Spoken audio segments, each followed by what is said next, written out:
আসসালামু আলাইকুম রহমতুল্লাহি আবরকাতু। বাঙালি সংস্কৃতির ক্ষেত্রে সবচেয়ে বড় উৎসব আয়োজন সংস্কৃতি হিসেবে উল্লেখ করা হয় পহেলা বৈশাখকে। অথচ বর্তমান প্রচলিত পহেলা বৈশাখের ব্যাপারে যেগুলো আয়োজনগুলো করা হয়ে থাকে, যে সকল কর্মকাণ্ড, তা অতীত ইতিহাসে মুসলমানরা কখনো তা করেনি এবং সে ধরনের কর্মকাণ্ডগুলো কখনো তারা কল্পনাও করেনি। বর্তমানে প্রচলিত পহেলা বৈশাখে যে ধরনের কর্মকাণ্ডগুলো করা হয়ে থাকে, এগুলো পুরোপুরি ইসলামের সাথে সাংঘর্ষিক এবং ইসলামী মূল্যবোধকে অবমাননা করে।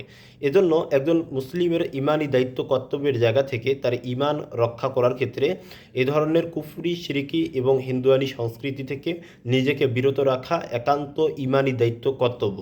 দ্বিতীয়ত হলো যে পহেলা বৈশাখের অন্যতম একটা আয়োজন, সেটা হচ্ছে মঙ্গল শোভাযাত্রা।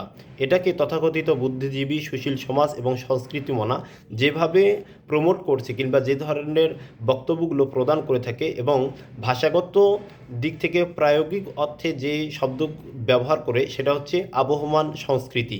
অর্থাৎ মঙ্গল শোভাযাত্রা যদি করা না হয়, তাহলে পয়লা বৈশাখ যেন উদযাপনই হলো না কিংবা এটার ভাব গাম্ভীর্যতা যেন প্রকাশই পেল না, এ ধরনের তারা বক্তব্য দিয়ে থাকে।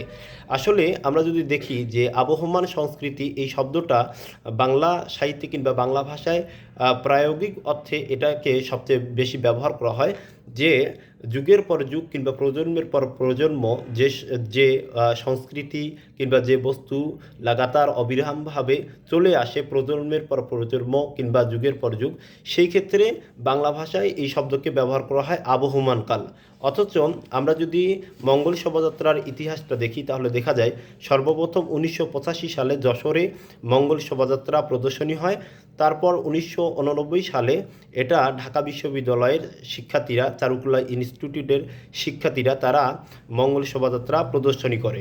অথচ এই যে সংস্কৃতি, যেটা মাত্র 30-40 বছর কিংবা সর্বোচ্চ 50 বছর আগে যেটা আয়োজন করা হলো, সেটা এই 30-40 কিংবা 50 বছর ব্যবধান পরে এটা কিভাবে আবহমান সংস্কৃতি বলে আপনি আয়োজন করবেন কিংবা এটাকে উৎসব উদ্দীপনার অন্তর্ভুক্ত করবেন, এবং এই ক্ষেত্রে কেন আপনি আবহমান সংস্কৃতি বলে দাবি করবেন, এটা নিতান্তই কাণ্ডজ্ঞানহীন একটা বক্তব্য এবং এটা একটা মিথ্যাচার, অসার, অমূলক বক্তব্য, যেটা শয়তানও এই ধরনের কথা বলতে লজ্জাবোধ করে।